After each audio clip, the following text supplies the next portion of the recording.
Hello friends, എല്ലാവർക്കും പുതിയൊരു വീഡിയോയിലേക്ക് സ്വാഗതം. അപ്പോൾ ഇന്ന് കുറച്ച് പച്ചക്കറികൾ എടുത്തിട്ടുണ്ട്. ചേന, കായ, കുമ്പളങ്ങ ഇതെല്ലാം വെച്ചിട്ട് നല്ലൊരു കറി തയ്യാറാക്കി എടുക്കാം. 1/2 കപ്പ് കടല എടുത്തിട്ടുണ്ട്. അത് വെള്ളത്തിലിട്ട് കുതിർത്തെടുത്തതാണ്. ഇത് ഒരു കുക്കറിലേക്ക് ഇട്ട് കൊടുക്കാം. ഇതിലേക്ക് 1/2 ടീസ്പൂൺ മഞ്ഞൾപ്പൊടി ചേർത്ത് കൊടുക്കാം. 1/2 ടീസ്പൂൺ മുളക് പൊടി ചേർത്ത് കൊടുത്തിട്ടുണ്ട്. 1/2 ടീസ്പൂൺ ഉപ്പും ചേർത്ത് കൊടുത്തിട്ടുണ്ട്. ഇനി ഇതിലേക്ക് കുറച്ച് വെള്ളം കൂടിയും ചേർത്തിട്ട് ഇത് വേവിച്ചെടുക്കാം. ഇനി നമ്മളിവിടെ എടുത്തു വച്ചിട്ടുള്ള പച്ചക്കറികൾ തൊലി കളഞ്ഞ് എടുത്തിട്ടുണ്ട്. എല്ലാം ഈ ഒരു രീതിയിലാണ് അരിഞ്ഞെടുത്തിട്ടുള്ളത്. ചേനയെല്ലാം കനം കുറച്ചാണ് അരിഞ്ഞിട്ടുള്ളത്. ഇനി ഒരു ചട്ടി അടുപ്പത്ത് വെച്ചിട്ട് അതിലേക്ക് കുറച്ച് വെള്ളം ഒഴിച്ച് കൊടുത്തിട്ടുണ്ട്.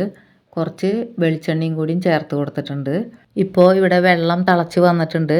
ഈ സമയത്ത് നമ്മളിവിടെ അരിഞ്ഞ് വെച്ചിട്ടുള്ള ചേന ഇതിലേക്ക് 1 കപ്പ് നിറച്ചെടുത്തിട്ടുണ്ട്. അത് ഇതിൽ ചേർത്ത് കൊടുക്കാം. ഇനി നമ്മൾ ചേർത്ത് കൊടുക്കുന്നത് ഇവിടെ 1 കപ്പ് നിറച്ചും കായ അരിഞ്ഞതാണ്. അതും ചേർത്ത് കൊടുത്തിട്ടുണ്ട്. ഇനി 1 കപ്പ് നിറച്ചും കുമ്പളങ്ങ അരിഞ്ഞ് വെച്ചിട്ടുണ്ടായിരുന്നു. അതും ചേർത്ത് കൊടുക്കുന്നുണ്ട്. പച്ചക്കറികൾ ഈ രീതിയിലാണ് അരിഞ്ഞിട്ടുള്ളത്. ഇനി ഇതിലേക്ക് 2 ടീസ്പൂൺ മുളക് പൊടി ചേർത്ത് കൊടുക്കുന്നുണ്ട്. ഇതിൽ കാശ്മീരി മുളക് പൊടിയാണ് ചേർത്ത് കൊടുക്കേണ്ടത്. 3/4 ടീസ്പൂൺ മഞ്ഞൾപ്പൊടി ചേർത്ത് കൊടുത്തിട്ടുണ്ട്. കുരുമുളക് പൊടി കുറച്ച് കൂടുതൽ ചേർക്കണം. 3 ടീസ്പൂൺ കുരുമുളക് പൊടി ചേർത്ത് കൊടുക്കാം.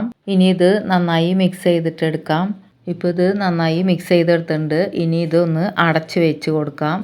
ഇത് ഇടയ്ക്കൊന്ന് തുറന്ന് ഇളക്കിയിട്ട് കൊടുക്കണം, അടിയിൽ പിടിക്കാണ്ടിരിക്കാൻ. ഇതിൽ നമ്മൾ ഉപ്പ് ചേർത്തിട്ടുണ്ടായില്ല. 1 ടീസ്പൂൺ ഉപ്പും കൂടിയും ചേർത്തിട്ട് നന്നായി ഒന്ന് മിക്സ് ചെയ്തിട്ട് എടുക്കാം. ഇതിൻ്റെ കൂടെ തന്നെ നമ്മൾ കടല വേവിച്ച് വെച്ചിട്ടുണ്ടായിരുന്നു. അതും കൂടിയും ചേർത്തിട്ട് ഒന്ന് ഇളക്കി കൊടുത്ത് ഒന്നും കൂടി ഒന്ന് അടച്ച് വെച്ച് വേവിച്ചെടുക്കാം. ഇപ്പോൾ ഇതിലെ വെള്ളമെല്ലാം വറ്റി ഇത് വെന്ത് വന്നിട്ടുണ്ട്. ഇനി ഇതിലേക്ക് ചേർത്ത് കൊടുക്കുന്നത് ഒരു ചെറിയ കഷ്ണം ശർക്കര ഉരുക്കിയെടുത്തിട്ടുണ്ട്. ശർക്കരയുടെ പൊടി ഉണ്ടെങ്കിൽ അത് ചേർത്ത് കൊടുത്താലും മതി.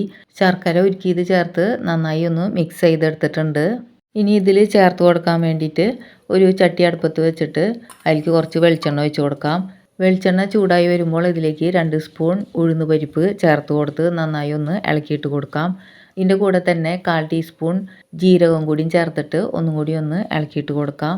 ഇനി ഒരു 2-3 വറ്റൽമുളക് നുറുക്കിയിട്ട് കൊടുത്തിട്ടുണ്ട്. അതിൻ്റെ കൂടെ തന്നെ കുറച്ച് കറിവേപ്പിലയും ചേർത്ത് കൊടുത്തിട്ട് നന്നായി ഒന്ന് ഇളക്കിയെടുക്കാം. ഇത് നന്നായി ഇളക്കിയതിന് ശേഷം ഇതിലേക്ക് ചേർത്ത് കൊടുക്കുന്നത് തേങ്ങ ചിരകിയതാണ്. അപ്പോൾ ഒരു തേങ്ങ മുഴുവനും ഞാൻ എടുത്തിട്ടുണ്ട്. അപ്പോൾ ഇത് നന്നായി ഒന്ന് വറുത്തെടുക്കണം. ഗോൾഡൻ കളർ ആവുന്നത് വരെ ഇത് നമുക്കൊന്ന് വറുത്തെടുക്കാം. ഇനി ഇതിലേക്ക് 1/2 ടീസ്പൂൺ മുളക് പൊടി ചേർത്ത് കൊടുക്കാം. 1/2 ടീസ്പൂൺ കുരുമുളക് പൊടിയും കൂടിയും ചേർത്ത് കൊടുക്കാം. ഇനി ഇതിലേക്ക് 2 നുള്ള് കായത്തിൻ്റെ പൊടിയും കൂടിയും ചേർത്ത് കൊടുത്തിട്ട് നന്നായി ഇതൊന്ന് ഇളക്കി മിക്സ് ചെയ്തിട്ടെടുക്കാം. ഇനി ഇതിൻ്റെ പകുതി ഭാഗം നമ്മൾ മാറ്റി വയ്ക്കുകയാണ്. അത് നമുക്ക് അരച്ചെടുക്കണം. അരയ്ക്കാനുള്ളത് ചൂടാറാൻ മാറ്റി വയ്ക്കാം. ബാക്കിയുള്ളതിലേക്ക് കുറച്ച് കറിവേപ്പിലയും കൂടി ഞാനിവിടെ ചേർത്ത് ഒന്ന് ഇളക്കിയെടുത്തിട്ടുണ്ട്. ഇനി മിക്സിയുടെ ജാറിലേക്ക് 1/4 ടീസ്പൂൺ ജീരകം ചേർത്ത് കൊടുത്തിട്ടുണ്ട്. അതിൻ്റെ കൂടെ ഈ വറുത്ത തേങ്ങയും കൂടിയും ചേർത്ത് കുറച്ച് വെള്ളം ഒഴിച്ചിട്ട് ഇതൊന്ന് അരച്ചെടുക്കാം.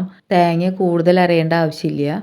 ഇപ്പോൾ നമ്മുടെ ഈ പച്ചക്കറി എല്ലാം വെന്ത് വന്നിട്ടുണ്ട്. ഇതിലേക്ക് നമ്മളിവിടെ അരച്ച് തരിതരിപ്പായിട്ട് അരച്ച് വെച്ചിട്ടുള്ള തേങ്ങ ഇതിലേക്ക് ചേർത്ത് കൊടുക്കാം. തേങ്ങ എപ്പോഴും പച്ചയ്ക്ക് അരച്ച് ചേർക്കണേക്കാളും ടേസ്റ്റ് വറുത്തിട്ട് അരച്ച് ചേർക്കുന്നതാണ്. മിക്സിയുടെ ജാറിലേക്ക് കുറച്ച് വെള്ളം കൂടി ചേർത്തിട്ട് ആ വെള്ളം കൂടി ഇതിൽ ചേർത്ത് കൊടുത്ത് നന്നായി ഒന്ന് മിക്സ് ചെയ്തിട്ടെടുക്കാം. ഇപ്പോൾ തേങ്ങ അരച്ചതെല്ലാം നന്നായി ചൂടായി ഇത് തിളച്ച് വന്നിട്ടുണ്ട്. ഇനി നമുക്ക് ഇതിലേക്ക് ഇനി ഫ്ലെയിമൊക്കെ കുറച്ച് വയ്ക്കുക.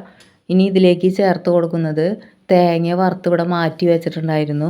ആ വറുത്ത തേങ്ങ ഇതിലേക്ക് ചേർത്ത് കൊടുക്കാം. ഇനി ഇത് ഇളക്കി നന്നായി മിക്സ് ആക്കിയിട്ടെടുക്കാം. ഇപ്പോൾ തേങ്ങ വറുത്തതെല്ലാം നന്നായി മിക്സ് ചെയ്തെടുത്തിട്ടുണ്ട്. ഇപ്പോൾ നമ്മുടെ സദ്യ സ്റ്റൈൽ കൂട്ടുകറി ഇവിടെ റെഡി ആയിട്ടുണ്ട്. ഇനി ഇതൊരു സെർവിങ് ബൗളിലേക്ക് മാറ്റാം.